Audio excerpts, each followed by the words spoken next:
ज्ञानाञ्जनशलाकया ज्ञानाञ्जनशलाकया चक्षुरुन्मीलितं येन तस्मै श्रीगुरवे नमः। पतंजलि विश्वविद्यालय के इस पावन परिसर पर इस यज्ञ वेदी में उपस्थित परम श्रद्धेय आचार्य महावीर अग्रवाल जी, प्रतिकुलपति विश्वविद्यालय के, तथा महनीय वैयाकरण विद्या के लिए समर्पित आत्मा आचार्य भीम सिंह जी,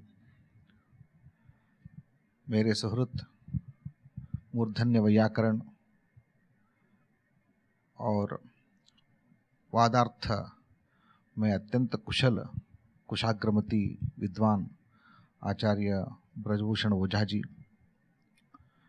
और इस विश्वविद्यालय के संकायाध्यक्षा भगिनी साध्वी देवप्रिया जी, तथा यहाँ विद्यमान विश्वविद्यालय के अधिकारीगण तथा सारे आचार्यगण और निरंतर शास्त्राध्ययन करने वाले साधु और साध्वियाँ। यह रिफ्रेशर कोर्स ऑन वैदिक साइंस, ऐसा एक शीर्षक के अंतर्गत यहाँ ज्ञान सत्र चल रहा है।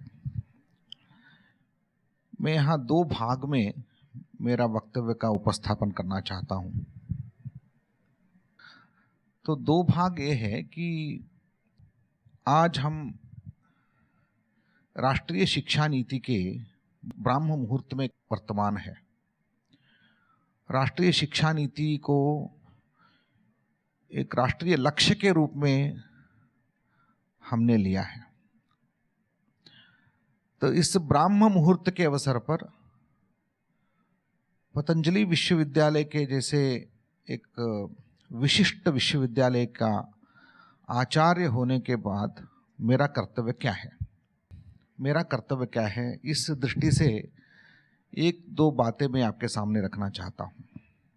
शायद ये बहुत महत्वपूर्ण है, क्योंकि राष्ट्रीय शिक्षा नीति समग्र भारतवर्ष का एक बहुत बड़ा लक्ष्य है। इसको लेकर काफ़ी चर्चाएं होती हैं, चर्चाएं हो गई है और अनुष्ठान में भी काफ़ी हम प्रयत्नरत हैं। लेकिन सामान्य शिक्षा क्षेत्र में जो काम कर रहे हैं उससे हमारा दायित्व अलग है। वो कैसा है, इस दृष्टि से भी कुछ चर्चाएं करेंगे। और दूसरा बात, जो हमारा कर्तव्य जब निश्चित हो जाएगा तो वास्तविक रूप से हमें आगे चुनौती क्या है, किस रूप से हमें कहाँ तक काम करना है, इस दो बातों को आपके सामने रखता हूँ। क्योंकि बहुत सारे शास्त्र के अध्येता विद्वान आचार्य भी यहाँ उपस्थित है। इस दृष्टि से ये दो बातें बहुत महत्वपूर्ण मुझे लगा। इसमें जब वैदिक साइंस की बात आती है तो हमें गंभीरता से विचार करना होगा, साइंस क्या होता है। एक बार मैं मेरा अनुभव बताता हूँ। एक बार मैं IIT रूरकी में वहाँ के साइंटिस्ट के साथ कुछ चर्चा गोष्ठी में भाग ले रहा था। मेरा लेक्चर चल रहा था। देन मेरा क्लेम था, हमारे भारतीय शास्त्र जो है वो साइंस है। तो साइंस क्या होता है, और साइंस को हम यहाँ भारत में तो अभी हिंदी में अनुवाद करते हैं, साइंस इज विज्ञान, विज्ञान के अर्थ में बात करते हैं। तो मैंने कहा आप साइंस शब्द से जो कहते हैं हम शास्त्र शब्द से कहते हैं। हमारा शास्त्र वही काम करता है जो आपका साइंस करता है। तो वहाँ चर्चा होती रही। उनका कहना ये था, एक युवा मुझे पूछा, नहीं क्या, देखिए आपके साइंस में अतीन्द्रिय के बात करते हैं, जो अतीन्द्रिय के बारे में बात करते हैं वो तो साइंस के क्षेत्र में नहीं आता है।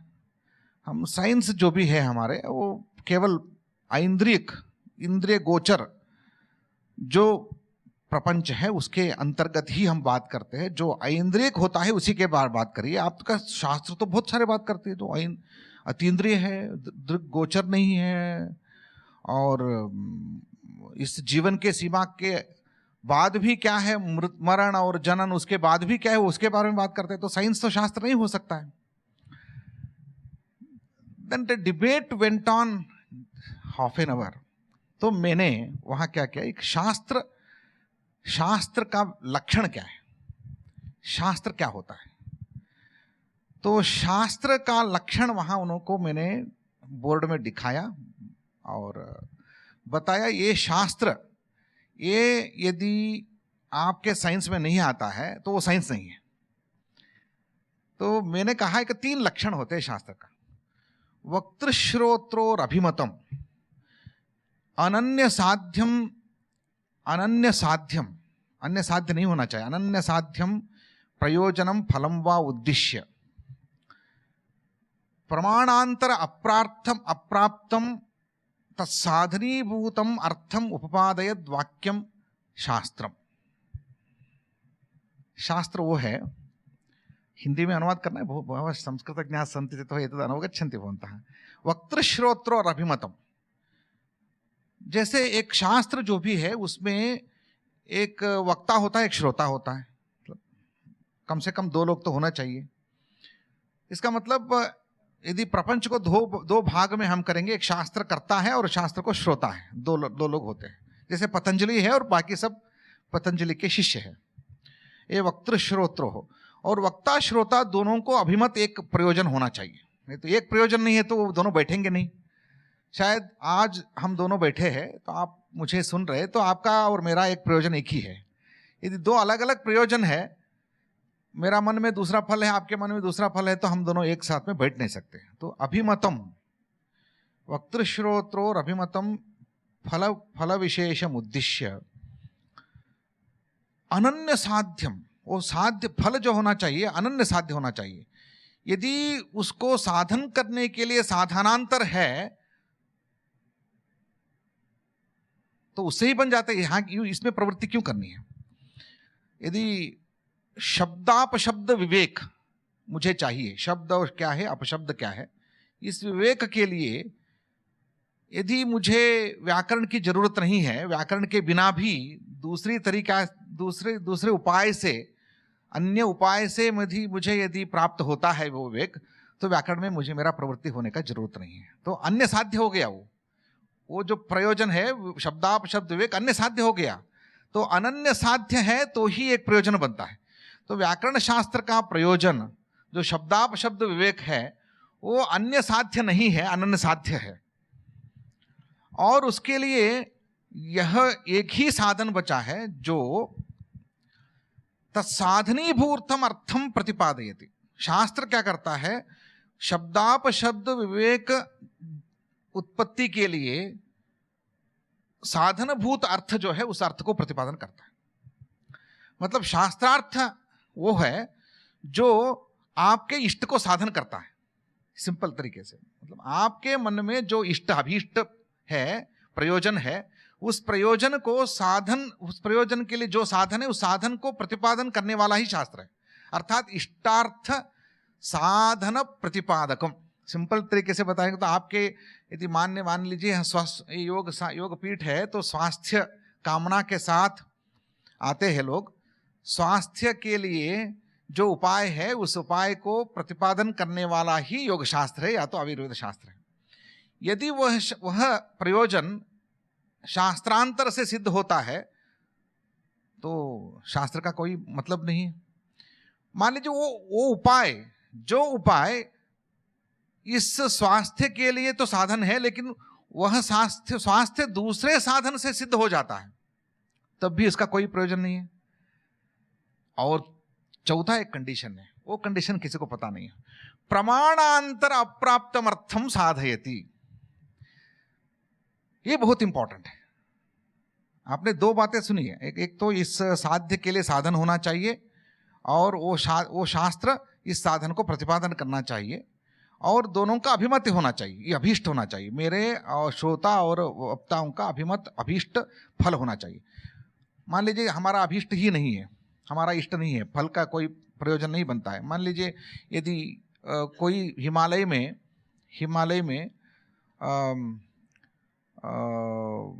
योग सिद्धि के लिए या तो अपने ब्रह्म सिद्धि के लिए आया है, उनके लिए मैं अर्थशास्त्र का उपदेश करता हूं तो कोई प्रयोजन नहीं है, क्योंकि वो तो अभीष्ट नहीं है, उन्होंने अर्थ को छोड़कर आया है।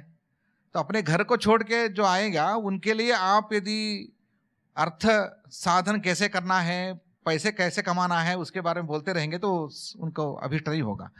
तो इस दृष्टि से वक्तृश्रोत्रोर अभिमतम प्रयोजनम उद्दिश्य प्रमाण अनन्य साध्यम अर्थम अनन्य साध्यम उपायम यत् कथयति प्रयोजनम उद्दिश्य यत् यत् शास्त्रम प्रवर्तते तत्शास्त्रम इत्युच्यते इत्युक्तम।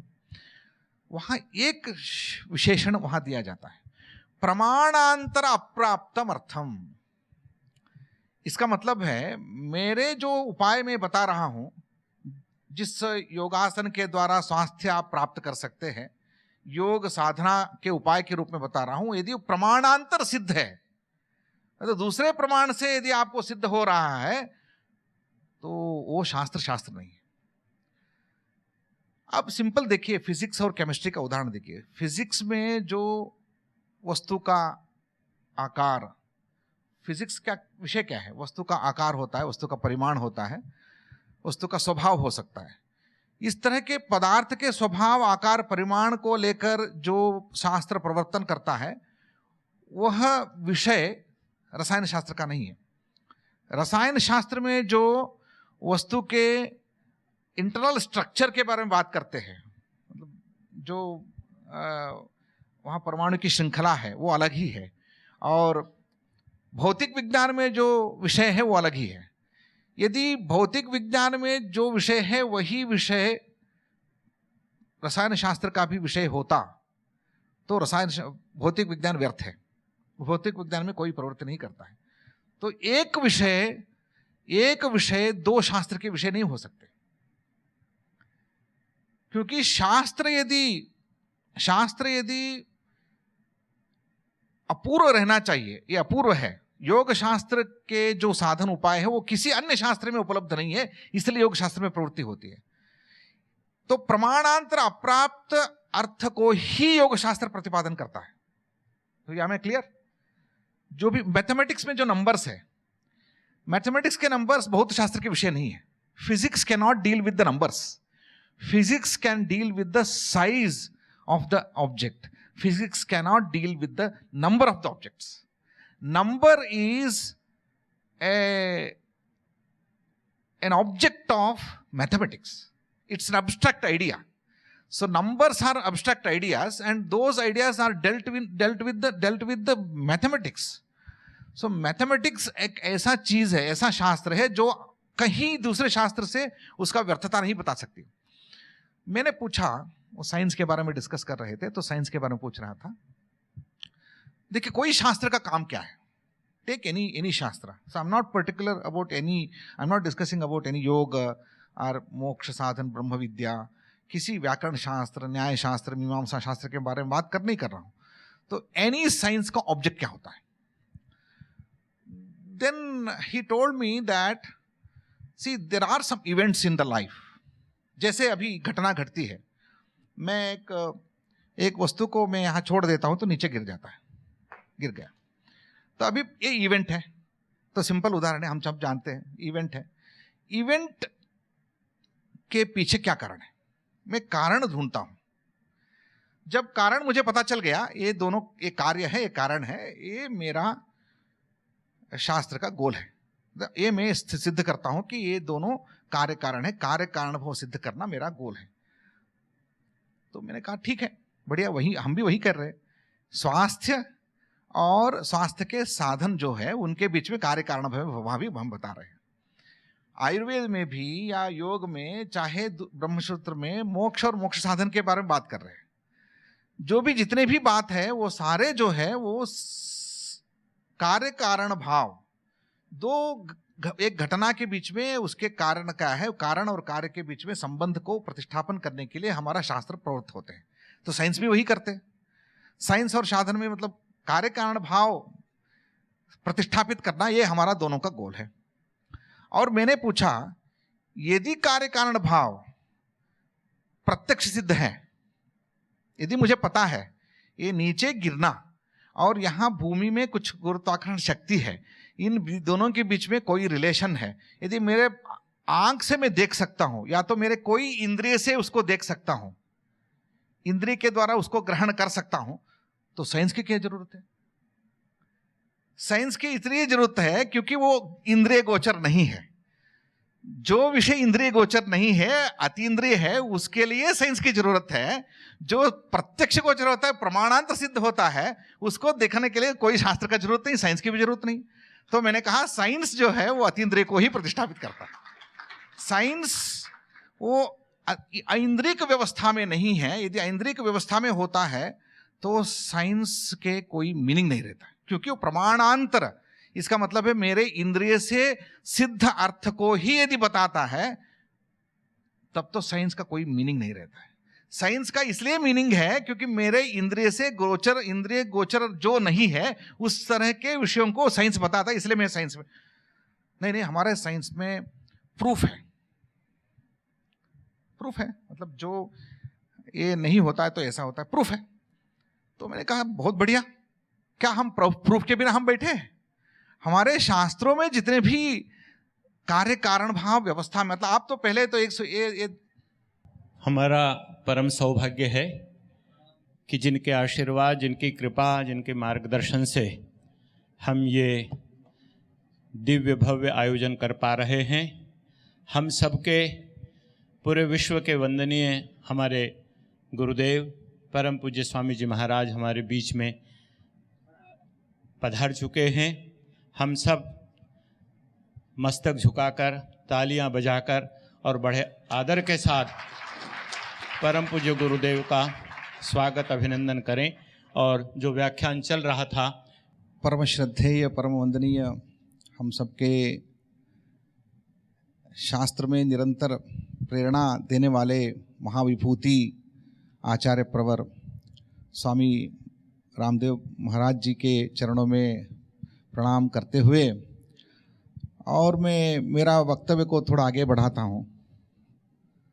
समय सीमा तो है महाराज जी। तो हम शास्त्र के बारे में बात कर रहे थे, तो महाराज मैं ये बोल रहा था कि एक आईआईटी में मेरा डिस्कशन हो रहा था, तो मैंने कहा साइंस और शास्त्र एक होता है। तो किसी ने पूछा साइंस और शास्त्र में बहुत अंतर है, क्योंकि साइंस केवल ऐन्द्रिक विषय के बारे में बात करता है। तो मैंने कहा यदि विषय, किसी शास्त्र का विषय इंद्रिय गोचर ही होता है, तो इंद्रिय से सब सिद्ध होता है, तो प्रमाणांतर सिद्ध होने से उसकी व्यर्थता आ जाती है। यदि साइंस जो भी कहता है, जो भी प्रतिपादन करता है, तो उसके प्रमाणांतर से यदि सिद्ध है, तो मेरा प्रत्यक्ष से ही यदि गुरुत्वाकर्षण शक्ति सिद्ध है, तो साइंस की क्या जरूरत है? तो साइंस ऐसा विषय को प्रतिपादन करना चाहिए जो प्रमाणांतर सिद्ध नहीं है।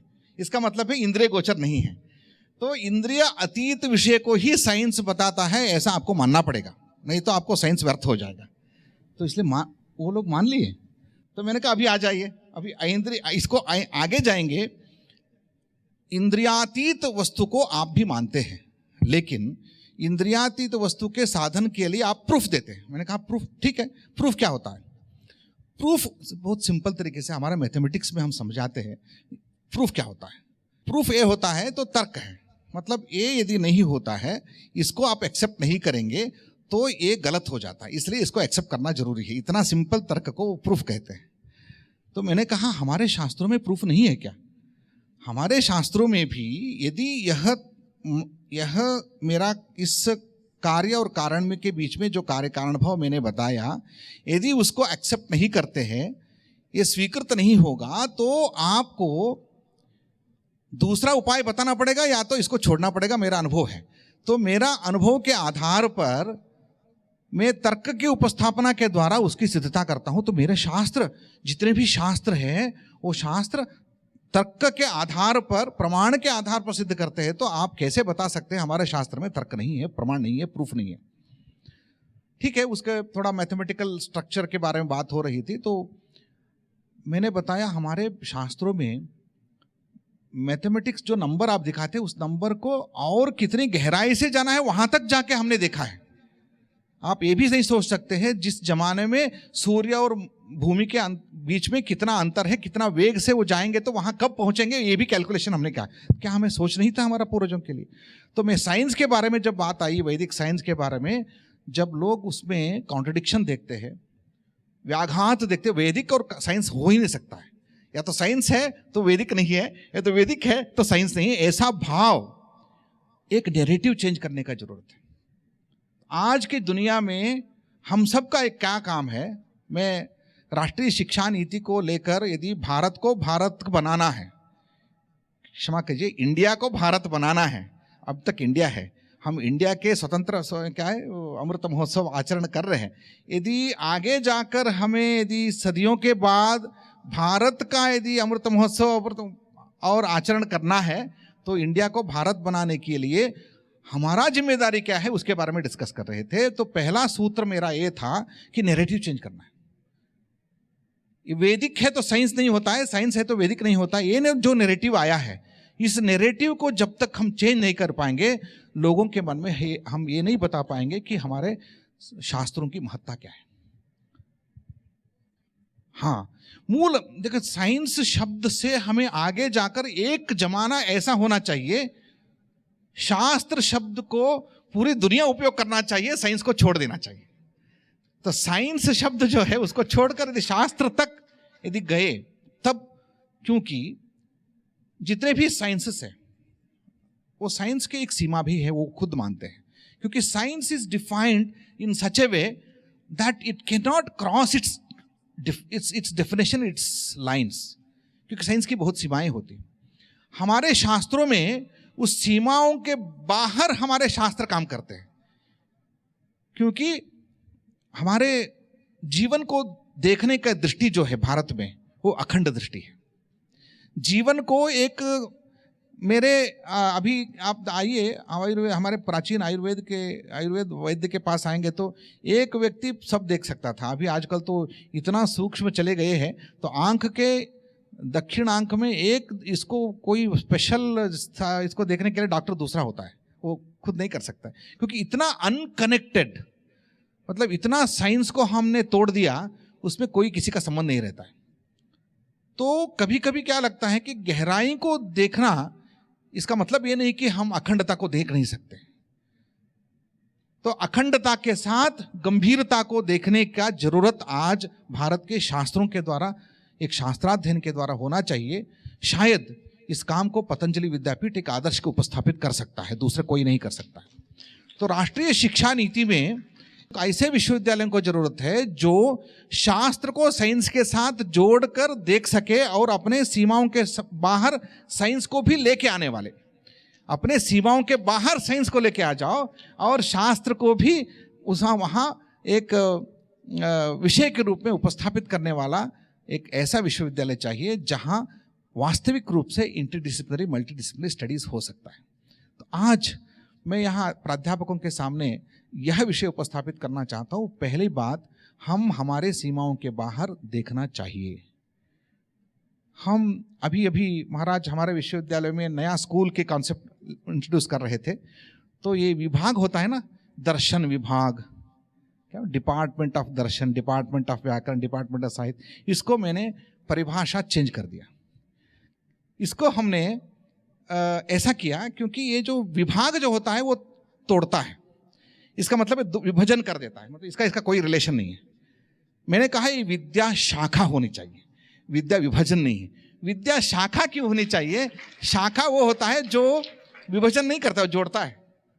महावृक्ष से शाखा जुड़ जाता है, मतलब व्याकरण विद्या विभाग नहीं, व्याकरण विद्या शाखा, क्योंकि ये महान वेद वृक्ष शाखा का वेदांग है, एक अंग है, एक शाखा है।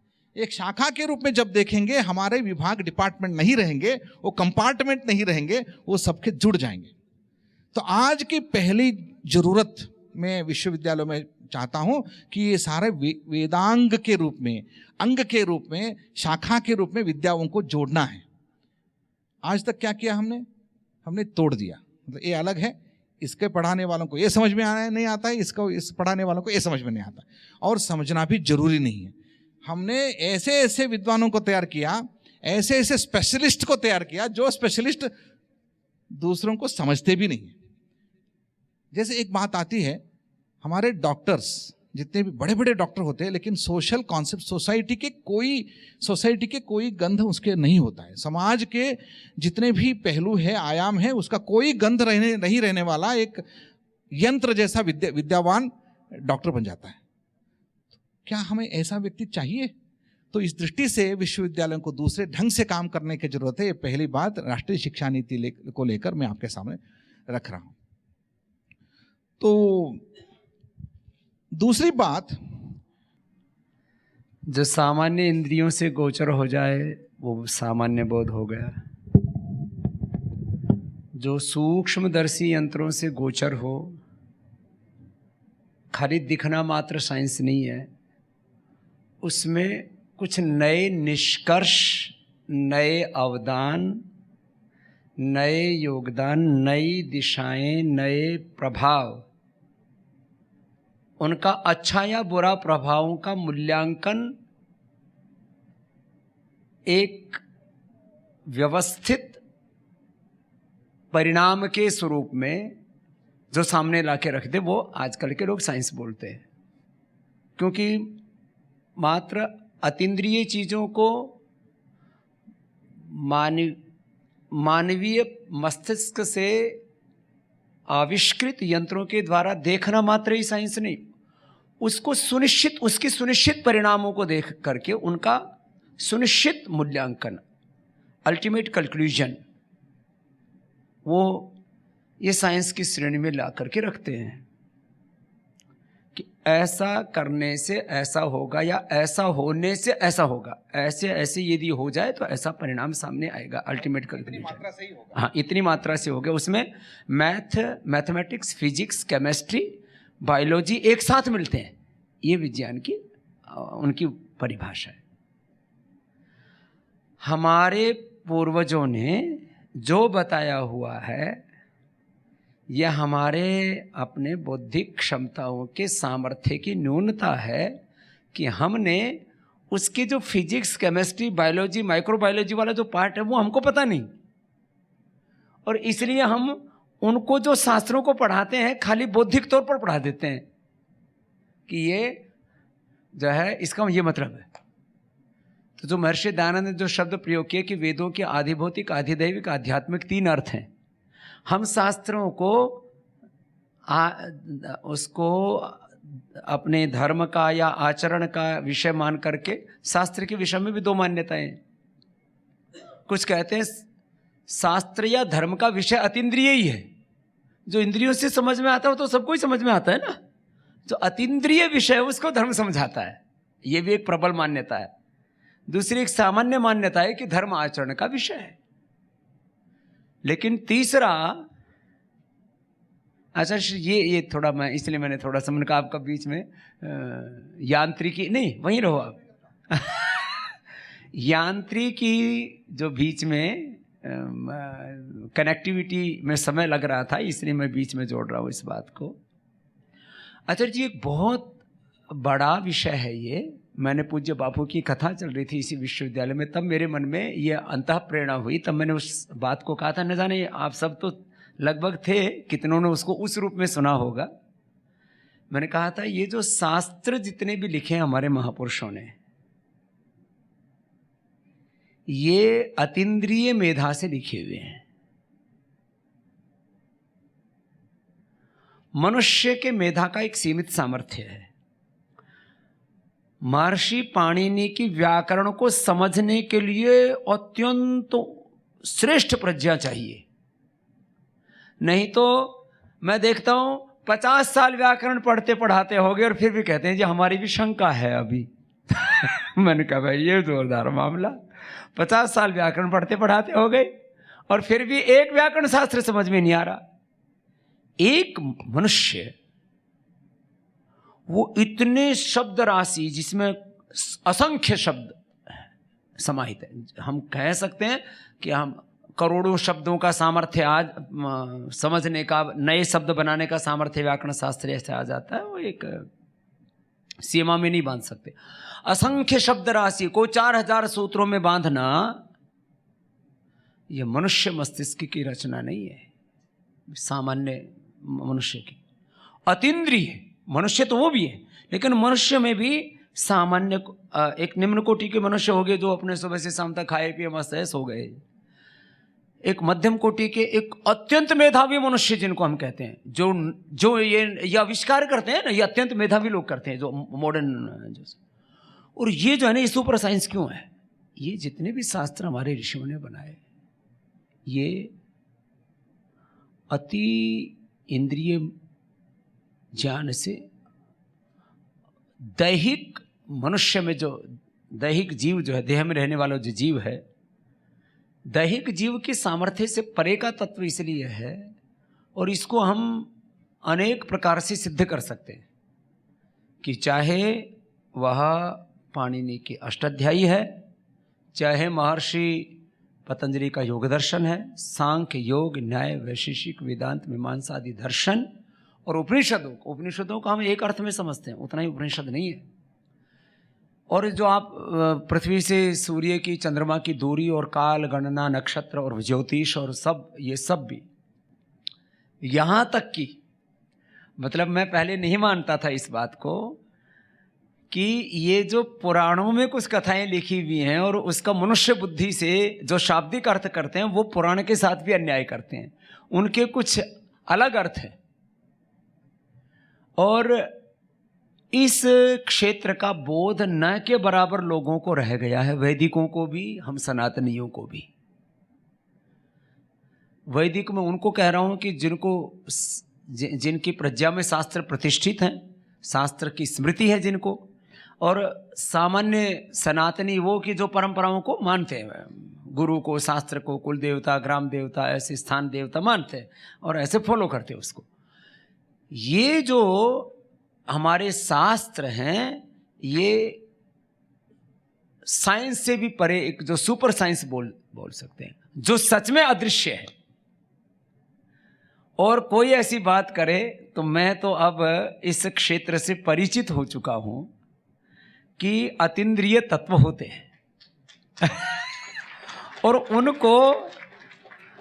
उन तत्वों को कोई ये कहे, मतलब ऐसे तो हमको किसी को मनाना कोई हमारे लिए, मतलब कोई वो हमारी मजबूरी नहीं है, और हमारी कोई मतलब वो कोई किसी को कोई माने ऐसा करके हमारी कोई बाध्यता भी नहीं है। लेकिन कोई कहे कि शून्य से सृजन कैसे होता है, तो शून्य से सृजन हमने तो देखा है। तो ये जो हमारे शास्त्रों में सबके सब, देखो अब इसमें कोई घोटाला भी कर सकता है, अतीन्द्रिय है इसलिए कुछ भी ठोको, इसी से पाखंड पैदा हुआ, फिर ऐसा नहीं लेकिन हमारे ऋषि मुनियों को इस दृश्य जगत के परे जो अमूर्त जगत है उसका भी अनुभव था और अभी भी है। ये है हमारी सुपर साइंस। आचार्य जी कनेक्ट हो गया, अब आप सुनाओ आगे। मैं तो आपका सुनने के लिए आ गया था जल्दी, मैं तो अभी कई कार्य थे, मैंने कहा हमारे बरखेड़ी साहब जो है वो सबको सुना रहे हैं, तो चलो हम भी सत्संग करते हैं। बीच बीच में आप ऐसा कुछ नया विषयों का अनुग्रह करते रहिए तो ये अच्छा रहेगा। ये क्या है, ये एक व्यक्ति का शास्त्रार्थ नहीं है। आप मध्य मध्य में आपके अनुभव के गोचर अनेक विषयों को यदि हमें अनुग्रहित करेंगे तो ये संवाद बहुत बढ़िया रहेगा। तो संवाद कंटिन्यू करेंगे। मैं और कुछ विषय बताता हूँ, उसके महाराज का कुछ अपना कुछ अनुभव जोड़ना वो बहुत अच्छा लगता है। तो मैं इसी दूसरा विषय पर मैं जाना चाहता था, लेकिन मैं नहीं जाऊँगा। और आपने एक विषय को यहाँ रखा तो उसी को मैं कंटिन्यू करना चाहता हूँ। और आज वास्तविक रूप से हम क्या कर रहे हैं महाराज, ये बहुत मुख्य विषय है, क्योंकि गत 100 साल से हमारा विषय मतलब जितने भी गुरुकुल है उसमें उसके गुरुकुल से बाहर आकर यदि हम महाविद्यालय बना लिया, विश्वविद्यालय बना लिया, कुछ पहले महाविद्यालय थे और बाद में अंग्रेजों ने उसको विश्वविद्यालय के रूप में, अभी तो हमारे सरकारों ने उसको विश्वविद्यालय के रूप में कन्वर्ट कर दिया। लेकिन उसमें उसके पीछे एक बहुत बड़ी साजिश हुई है महाराज। जितने भी हमारे गुरुकुल थे हर एक गांव में थे, हर एक प्रांत में अपने अपने गुरु, अपने गुरुकुल का स्थापना करके और बहुत सारे ऐसे छात्रों को वो निर्माण करते थे। उसको हमें हटकर उसको एक मार्जिनलाइज सिस्टम, अल्टरनेटिव सिस्टम बना लिया, तो जहां आपको स्पेशल ग्रांट दिया जाता है। ठीक है, आप समाज से हट जाइए, क्योंकि मुख्य धारा में, मुख्य शिक्षा धारा में आपका कोई रोल नहीं है, आप इसको रक्षा करते रहिए। तो हमने शास्त्राध्ययन और शास्त्र स्मृति को छोड़कर हमने क्या किया, शास्त्र की रक्षा के बारे में, मतलब रक्षा को मन में रखा, शास्त्र की रक्षा करते रहो। तो प्रिजर्वेशन ऑफ नॉलेज, तो प्रिजर्वेशन ऑफ नॉलेज जो मोड हमने अपना लिया, तो हमने क्या किया, हमारा एक छोटा सा कमरा बना दिया, उसमें सभी शास्त्रों को एक छोटे छोटे ग्रुप बना दिया, हमारा है और हम करते रहेंगे, उसके लिए ग्रांट मिलता रहता है। क्योंकि अंग्रेजियों ने जो साजिश किया उसका शिकार हम बन गए। तो हमारे जितने भी आज तक, मैं आज भी बोल रहा हूं इस डेट पर भी, महाराज आपने इसको क्रॉस कर दिया है। संस्कृत महाविद्यालय, विश्वविद्यालय जो भी बन रहे हैं उसका, उसके प्रति मेरा धारणा ये बन गई है कि इसको एक मुख्य धारा से बाहर रखो, इसको कंटिन्यू ग्रांट देते रहो, क्योंकि ये कभी यहां मुख्य धारा में न आए। कोई शास्त्र ज्ञान मुख्य धारा में उपयोगी नहीं है, ये तो रक्षा करते रहो इसको। तो रक्षा को, शास्त्र को प्रिजर्वेशन मोड में रखा। जैसे म्यूजियम, आप म्यूजियम क्या करता है, मैं म्यूजियम के विरोधी हूं, क्योंकि महाराज मुझे किसी ने पूछा 10 लाख रुपए दीजिए, हम वैदिक कर्मकांड जो ये करते हैं उसका सभी उपकरण हम एक समय रखेंगे। मैंने कहा मत रखो, उसको आप याद करेंगे तो मैं 10 लाख रुपए दूंगा, उसका प्रयोग करो, प्रयोग में लेके आ जाओ, वैदिक उपकरणों को प्रयोग में लेके आ जाओ, जीवन में लेके आ जाओ, उसको लेकर म्यूजियम मत बनाओ। तो म्यूजियम बनाने का जो शौक है, वो जो आस्था है, उस आस्था को यदि म्यूजियम को तोड़कर हम उसको जीवन में लेके आएंगे तो तब बनेगी बात। अब क्या हुआ है, तो मेरा एक प्रस्ताव है, शास्त्र के अलग अलग आयाम होते हैं शास्त्राध्ययन की। हम पहली बात, शास्त्र को प्रिजर्वेशन मोड से बाहर लेके आना है। एक उदाहरण मैं देता रहता हूं। अभी इसरो देश का एक बहुत बड़ा चंद्रयान, मंगलयान हमने किया, पूरा भारत उसको अपनाया। मतलब जब चंद्रयान, लोग मंगलयान हो गया, तो मंगलयान के संदर्भ में जितनी यशस्विता मिली, तो हर एक भारतीय ये मेरा यशस्विता है, मेरा यश है, ऐसा आनंद लिया। तो हमें समझ में आता है तो पूरा भारत इसको यश क्यों माना, क्योंकि भारत का मिशन था। ये केवल इसरो संस्था की मिशन नहीं थी, ये भारत का मिशन था, मेरा था। क्योंकि मुझे भी उतना ही आनंद है, मुझे भी उतना गर्व है, क्योंकि भारत में जितना भी शिक्षा का अभियान चला है गत 50 साल में, वो एक ही मिशन में था, अंतरिक्ष में भारत को स्थापित करने के दृष्टि से साइंस और मैथमेटिक्स को हमने गांव-गांव में पढ़ाया है। छोटे छोटे गांव में भी मैथमेटिक्स और साइंस की पढ़ाई हुई है, उसमें हजारों संख्या में अध्यापक छात्र ने भाग लिया है। उसके नतीजे परिणाम के रूप में हम कुछ 500 साइंटिस्ट निकले हैं, जो 500 साइंटिस्ट अभी इसरो के द्वारा मंगलयान किया है। इसका मतलब पूरे भारत का अभियान है, एक व्यक्ति का अभियान नहीं है, एक संस्था का अभियान नहीं है। तो वैसे भी तो हमें यह सोचना होगा, मिशन मोड में शास्त्रों को लेके आना होगा। आज साइंस और मैथमेटिक्स को जैसे मिशन मोड से क्या जुड़ गया है, तो इसके कारण उसकी रक्षा भी बन गई है। तो साइंस और मैथमेटिक्स के लिए कोई ग्रांट की जरूरत नहीं है। साइंस और मैथमेटिक्स को पढ़ाने के लिए लोगों को प्रलोभन देने का आवश्यक नहीं है, वो खुद करते हैं, क्योंकि मिशन से जुड़ा हुआ है। आज जो भी मिशन होता है उस मिशन के लिए जोड़ते हैं। आज महाराज जी ने पहले मिशन को रखा, एक स्वास्थ्य को, स्वस्थ भारत को मिशन के रूप में रखा, उसके सामने सभी शास्त्र जुड़ गए। आज व्याकरण भी, योग भी, सारे शास्त्र, दर्शन भी इसके साथ जुड़ते हैं। तो मैं मानता हूं कि प्रिजर्वेशन मोड से अभी पंचतंत्री विद्यापीठ ने अपने मिशन मोड में शास्त्रों की रक्षा करने शुरू कर दिया। तो ये भारत, पूर्ण भारत में इसको फैलाना चाहिए। ये आइडिया जो है छोटा आइडिया नहीं है, बहुत गहराई से मैं इसको देखा हूं, ये छोटा आइडिया नहीं है। अब तक भारत में जितने भी महाविद्यालय, विश्वविद्यालय चलते हैं वो प्रिजर्वेशन मोड में चलते हैं। आपने जो विश्वविद्यालय प्रतिष्ठापना की, मिशन मोड के साथ जोड़ने वाला विश्वविद्यालय है। तो मिशन के साथ शास्त्रों को जोड़ना है। तब हमारे एक अध्यापक की क्या जरूरत है, क्योंकि मैं थोड़ा इसको एक ग्रैंड पिक्चर के साथ जोड़ना चाहता हूं। तो छोटा नहीं है विषय, इसमें शास्त्र को रक्षा करने में पहली बात शास्त्र स्मृति के बारे में बात करते हैं। आज तक हम क्या कर रहे हैं, शास्त्र को स्मरण करते रहो, जितने भी उसको याद करते रहो। तो एक आदमी ने मुझे पूछा, जब फिलॉसफी के डिस्कशन हो रहा था, मैंने कुछ उनको विषय रखा, तो उन्होंने मुझे पूछा, सर इंडिया में, he was a foreigner, he told, in India you are not doing philosophy, you are just memorising philosophy, you are not doing philosophy, because in west we do philosophy, we do philosophy में और we memorise philosophy में बहुत अंतर है, क्योंकि आप जो सांख्य कारिका में कहा गया उसको ही आप कहते रहोगे, आपका नया कुछ नहीं है। उन्होंने कहा हम नया कुछ बातें करते रहते, मतलब आप जो भी नया प्रश्न आएगा तो प्रश्न के लिए हम इन्होंने ये कहा ये नहीं बोलेंगे, मैं क्या बोलता हूँ ये बोलेंगे। तो इसलिए in India you are just memorising and in west we are doing philosophy, ऐसा कहा। तो नेक्स्ट डे मैंने उनको कहा, मैं 4 प्रश्न मुझे दीजिए और 4 प्रश्नों को मैं कल में बोर्ड में मैं नया समाधान के साथ आता हूँ, इसमें कोई मेरा नया विचार रहेगा। तो ठीक है, उसमें चैलेंज हो गया। नेक्स्ट डे मैंने कहा प्रमाण मानाधीना मेय सिद्धि ही, ये जनरली कहा जाता है, मैं कल प्रूव करूंगा मेयाधीना मान सिद्धि है। तो मेयाधीना मान सिद्धि के लिए मैंने 10 उदाहरण लेके गया, तो वो चकित हो गया। मैं तो ये मैं नहीं कह रहा हूँ, हमारे शास्त्रों के विचारधारा ये है, ये कहा उनको मैंने। तब उन्होंने मान लिया कि आप इंडिया में फिलॉसफी कर सकते हैं।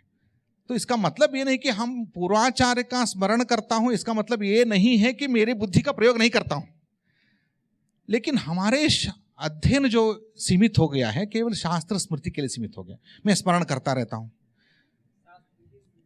शास्त्र की अनुभूति दोनों जोड़ना है। शास्त्र की स्मृति और अनुभूति, हमने कहा तो कपालभाति, लेकिन कपालभाति कितने समय करने पर क्या परिणाम देता है, कितने समय पर करने पर कैंसर ठीक करता है, कितने समय करने पर गांठ ठीक करता है, कितने समय करने पर शुगर ठीक करता है, कितने समय पर कपालभाति करने से आपका हेपेटाइटिस ठीक होता है, कितने समय कपालभाति करने से आपके हार्ट के ब्लॉकेज खुलते हैं। ये हमने वैल्यू एडिशन किया, शास्त्र की स्मृति और स्व की अनुभूति, इसको कहते हैं शास्त्र ज्ञान। इसको शास्त्र ज्ञान अलग होता है। ये शास्त्र स्वामी जी जो बता रहे हैं, शास्त्र स्मृति और अनुभूति को जोड़ने से जो मिलता है वो शास्त्र ज्ञान होता है। जब उसको हम प्रूव करेंगे, प्रमाण सिद्ध करेंगे संख्या की दृष्टि से, मतलब इतने हजारों ने, 1000 संख्या में लोगों ने किया, तो इतने हजारों को ऐसा हो गया, इसको उसको और आधार तो वो भी लेते हैं, वो भी न्यूटन का, क्या कहते हैं, आइंस्टीन का, ये उनके वही तो शास्त्री तो है, वही शास्त्र उनके वही शास्त्र। तुम्हारे पास जो है वो शास्त्र, मतलब उनका तो साइंस और हमारे शास्त्र, ये कैसे हो सकता है? तो तुम्हारे आइंस्टीन, न्यूटन और जो गैलीलियो, ये भी तुम्हारे शास्त्री हैं। बढ़िया।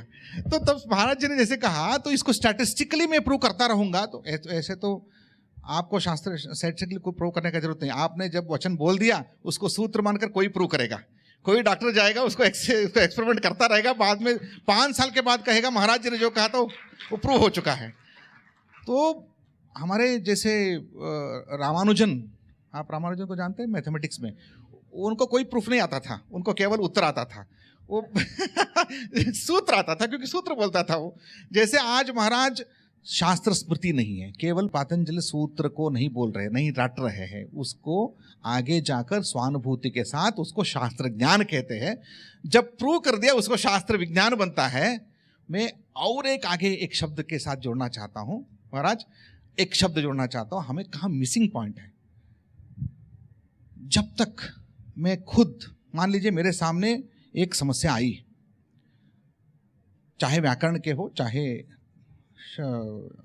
योग के हो, उस समस्या को परिहार करने के लिए मुझे खुद स्वयं पतंजलि बनने का योग्यता मिलती है, तो तब मेरे शास्त्राध्ययन सार्थक है।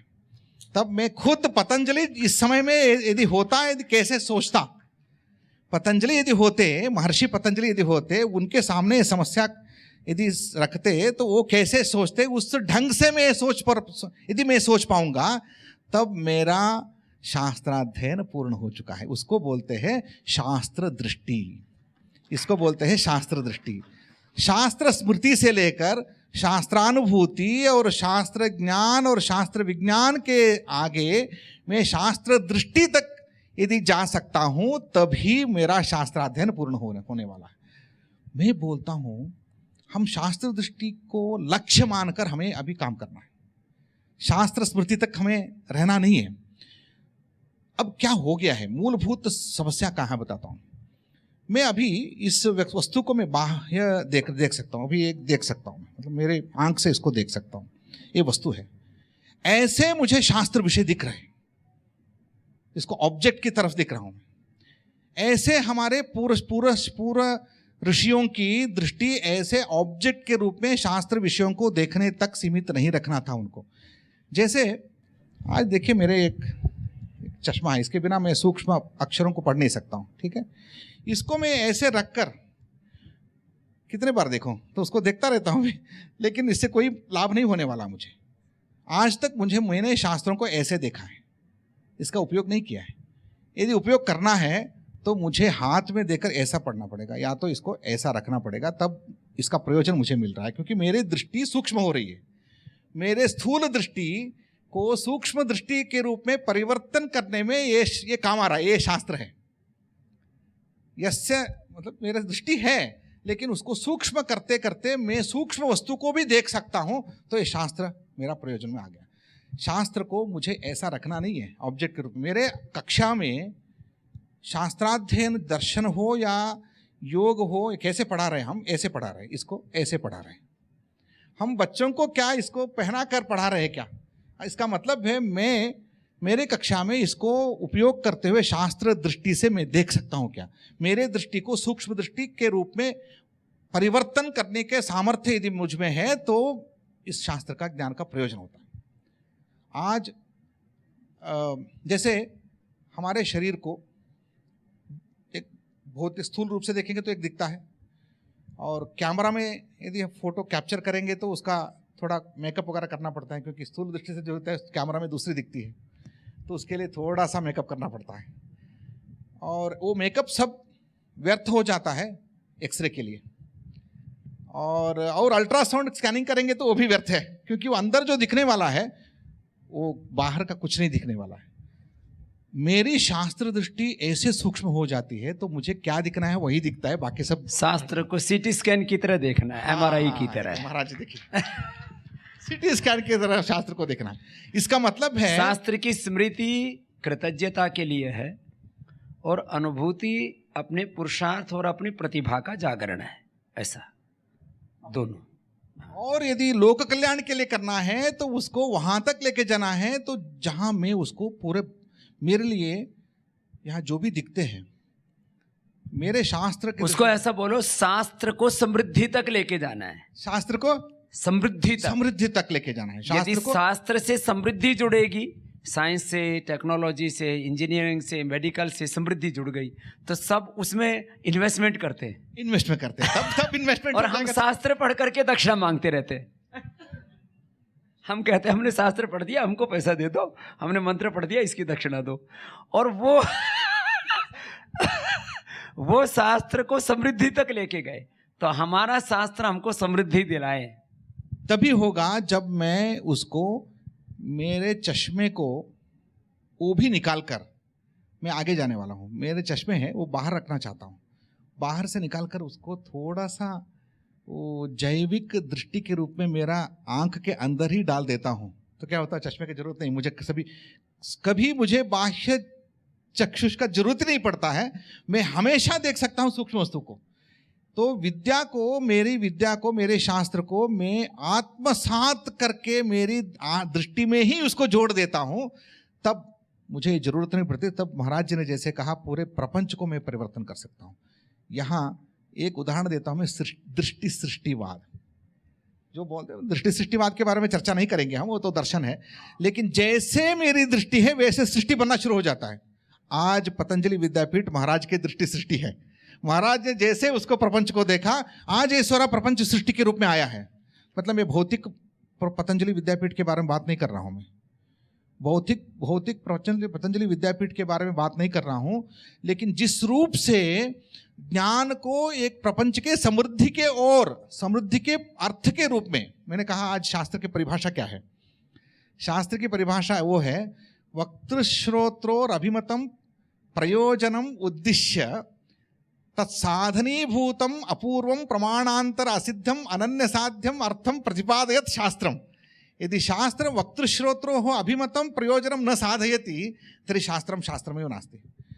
अभी जितने पूरा प्रपंच भारतीय विद्या को देख रहा है, भारतीय विद्या की ओर देख रहा है, भारतीय विद्या से कुछ पुरुषार्थ साधन के लिए उत्सुक है, तत्पर है, तब उनकी अभिमत जो पुरुषार्थ है, समृद्धि है, लोक समृद्धि, अभ्युदय और निश्रेयस दोनों समृद्ध उससे नहीं मिलते हैं, तो शास्त्र का प्रयोजन क्या है? शास्त्र मेरे पास है, लेकिन शास्त्र से मैं समृद्धि तक अभ्युदय निश्रेयस के कारण के रूप में उसको यदि समर्पित, उसको मैं समर्थन नहीं कर सकता हूं, तो शास्त्र शास्त्र नहीं बचेगा। तो आज इस दृष्टि से शास्त्र स्मृति से समृद्धि तक जो महाराज जी ने एक सूत्र दिया, उसको प्रूव करने का जिम्मेदारी यहाँ के अध्यापकों के हाथ में है, हमारे प्रूव करना है। तो आपने सूत्र दे दिया, तो सूत्र तो रामानुजन ने सूत्र ही देते हैं, तो उसके बाद उन्होंने देखा है ऐसा होता है तो ऐसा होता है, तो बाकी प्रूव करने का जो है, बाकी जितने भी साधन करना है उसको डिटेल के रूप में उसको वर्कआउट करना है, तो हमारा काम है। तो आगे जाकर मैं क्यों हो गया है उसको थोड़ा विमर्श करना चाहता हूँ। जैसे ये मेरा हाथ में क्या है, एक किस दृष्टि से आ रही देख लीजिए, थोड़ा विमर्श करिए। पेन क्यों है? आपको दिखता है कि ये इसका प्रयोजन देख रहे हैं आप, इसका प्रयोजन देख, इसका प्रयोजन है, इससे कुछ फंक्शन है। फंक्शन क्या है इसका? लिखने का फंक्शन है, इसलिए आप देख रहे हैं इसको पेन है। लेकिन जब भी अध्यापक यदि कक्षा में बैठते हैं, छोटे छोटे कक्षाओं में, बड़े कक्षा में नहीं है, इसको ऐसा कोई बच्चा नहीं देख रहा है तो इसको ऐसा फेंक देता है, तब वो पेन नहीं है। क्या है वो? मारने का वस्तु है। इसका मतलब है मेरे हाथ में जो वस्तु है उसको देखने के दृष्टि से दृष्टि बदल जाती है, मतलब मेरा प्रयोजन के अनुसार उसका दृष्टि बदलती है। ऐसा नहीं कि आप इसको पेन मानते हैं तो मैं पेन नहीं मानता हूँ, अध्यापक जो इसको पेन नहीं मानते उसको मारने का वस्तु है, उसको अटेंशन। तो इसका मतलब ये जो है ये क्या है? ग्लास है, पानी है। मेरे पेपर के ऊपर रखता हूं तो पेपर वेट हो गया, ये जो पेपर भाग रहा है तो वायु के, तो इसको उसके ऊपर रख लिया तो पेपर आउट हो गया। तो इसका मतलब एक वस्तु का अनेक फंक्शन हो सकता है, उसको हम नहीं देख पाते इसलिए उसको पेन मानते हैं। वास्तविक रूप से यदि मैं इसको मैथमेटिशियन के सामने रखा तो वो क्या कहता है? ये क्या है? नंबर 1 है। उनकी दृष्टि से एक संख्या ही दिखती है, कुछ नहीं दिखना चाहिए। जैसे अर्जुन को अपने लक्ष्य में वेध करने के वक्त उनको केवल लक्ष्य दिख सकता है, कोई और नहीं दिखता है, वैसे एक पेन नहीं है, एक केवल नंबर है। एक फिजिक्स के आचार्य की दृष्टि से क्या है? पेन भी नहीं है, जस्ट एक फॉर्म है, एक फॉर्म है, फॉर्म के अंदर कुछ नहीं है। और मैथमेटिक्स में दूसरा और है, और केमिस्ट्री में तीसरा है। यदि वैशेषिक को मैं देखता हूं तो वैशेषिक को, क्या आप वैशेषिक पढ़ते हुए लोग होंगे यहाँ पर, क्या दिखता है यहाँ पर? सप्त पदार्थ दिखता है। मेरे लिए सप्त पदार्थ है, क्योंकि ये द्रव्य है, इसमें गुण भी है, गुण है इसमें, और यहाँ क्रिया है, लेखन कर रहा है, क्रिया है, द्रव्य गुण कर्म सामान्य है, विशेष है, अभाव भी है इसमें। तो मेरे हाथ में सप्त पदार्थ है, क्योंकि एक वैशेषिक रूप में मुझे इसको पेन के रूप में नहीं देखना है, ताकि सप्त पदार्थ के रूप में, उसको संबंध के रूप में देखना है। ये शास्त्र दृष्टि है। जब तक हमारे भारत में जितने भी लोग हैं उनको हम सप्त पदार्थी दिखा नहीं पाएंगे, सबको सप्त पदार्थ दिखना चाहिए, वहां तक व्यवहार में सप्त पदार्थ को देखने का जो सामर्थ्य है उसको जगा नहीं सकते, तब तक हमारे शास्त्र व्यवसाय छोड़ना नहीं हमें। तो इस शास्त्र व्यवसाय को व्यवहार तक लेके आने के लिए जो क्षमता है, उसको क्षमता को अपनाने के लिए पहला, फर्स्ट एंड फॉरमोस्ट, जो कैटेगरीज हमारे व्यवहार से लुप्त हो गए उस कैटेगरी को फिर से व्यवहार में लेके आना है। देखिए, आज भारत के किसी भाषा में जाइए, सभी समझ सकते हैं कर्म क्या है। मेरा कर्म क्या है? वो बोलता है मेरा कर्म था, मैं आज ये भोग रहा हूं। कर्म, भोग, पुनर्जन्म, इन शब्दों को किसी गांव के सामान्य व्यक्ति को परिचय देने का जरूरत नहीं है, क्योंकि भाषा में वो सिद्ध है।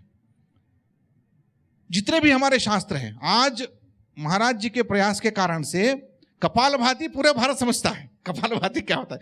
नहीं तो पहले कपाल क्या होता है, मेरे कक्षा में स्वामी जी न्यायिक का कक्षा था, तो वहाँ कपालाभ्याम घटा, कपाल से घट होता है, तो ये बात होती रहती थी, तो कपाल से घट होता है।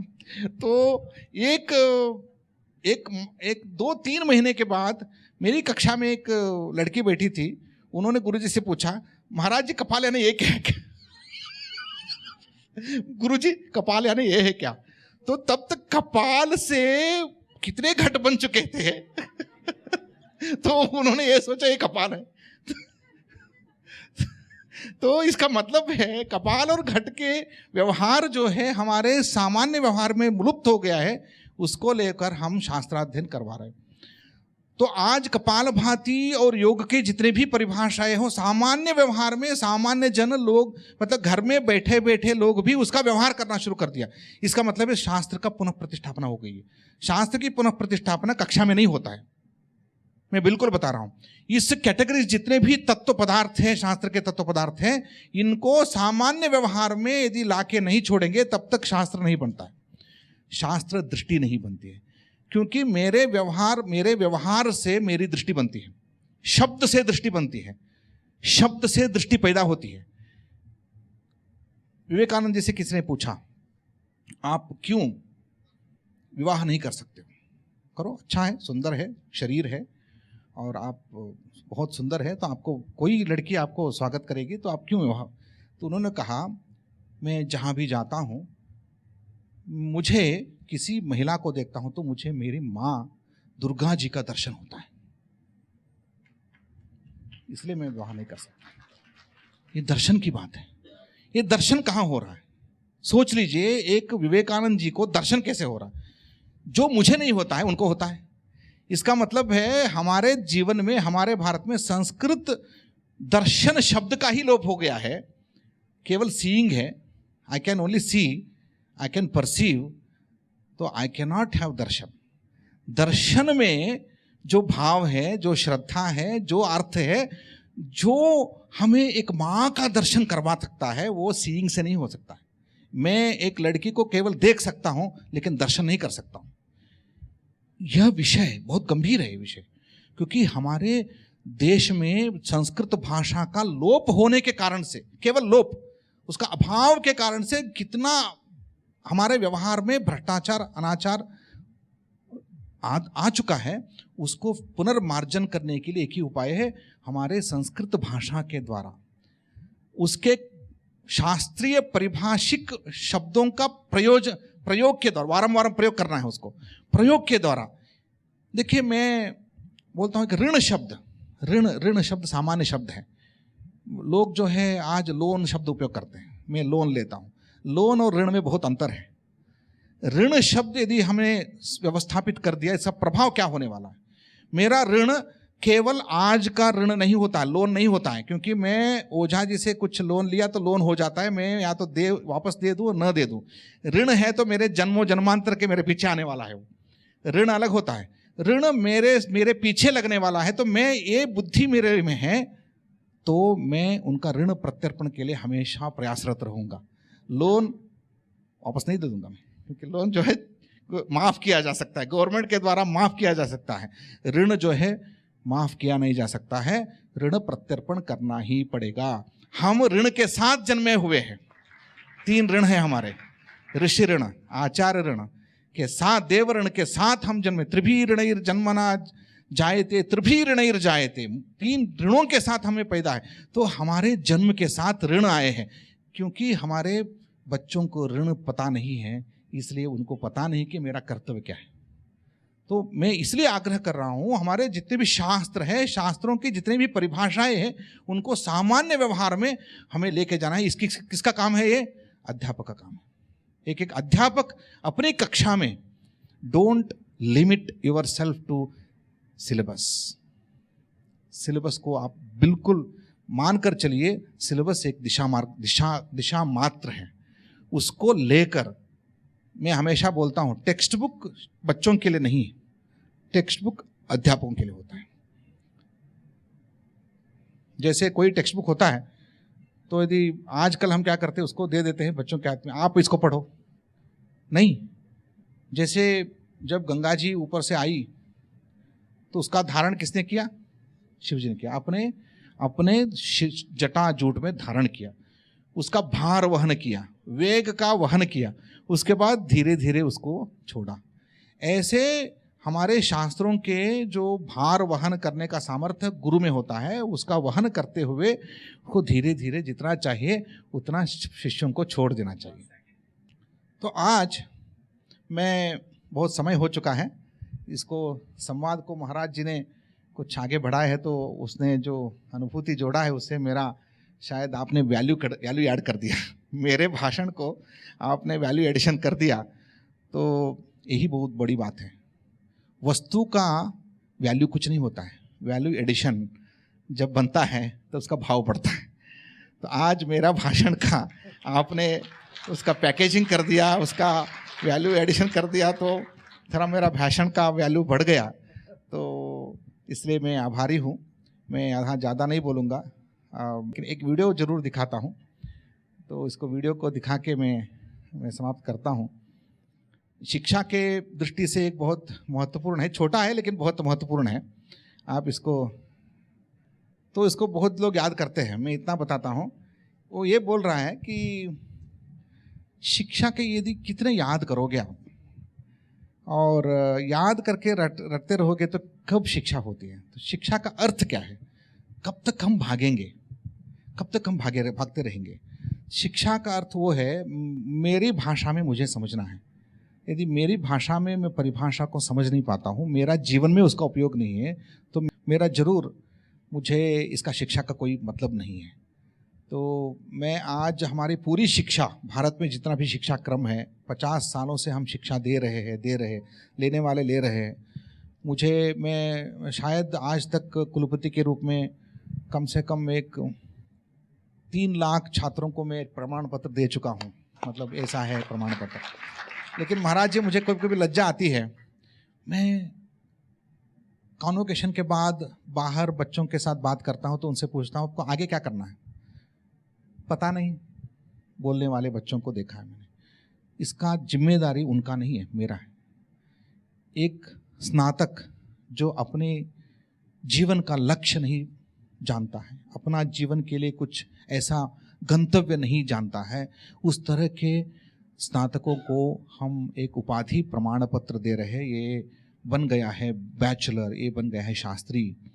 तो इससे बाहर लेके आने का, जीवन का एक अर्थ बताने का, जीवन का मीनिंग दिखाने का, गंतव्य दिखाने का यदि अवसर है तो उस एक एक पल को मैं मानता हूँ मेरा अवसर है। तो इसी दृष्टि से मैं फिर इस शिक्षा क्षेत्र में अभी आशा भाव से मैं हूँ। शिक्षा क्रम में इतनी बड़ी मात्रा से हम भारत में नई शिक्षा नीति को लेकर आ रही है। एक ही उद्देश्य है इंडिया को भारत बनाने का। उसका अभियान, जो नई शिक्षा नीति के द्वारा जो अभियान हम आज कर रहे हैं, उसका शुरुआत महाराज जी ने 10 साल पहले कर दिया था, 50 साल पहले उन्होंने सोचा था। तो आज मैं मानता हूँ, आज वो फलीभूत के रूप में भारत भर शिक्षा क्षेत्र में चल रहा है। तो इसको आगे बढ़ाने का, और ऐसे पतंजलि विद्यापीठ एक नहीं, भारत भर चारों कोण में ऐसा विद्यापीठ होना चाहिए। आप जैसा महानुभावों का आशीर्वाद हमारे ऊपर होना चाहिए। उसको लेकर हम प्रेरणा लेकर आगे बढ़ते रहेंगे। नमस्कार, स्वामी, प्रणाम।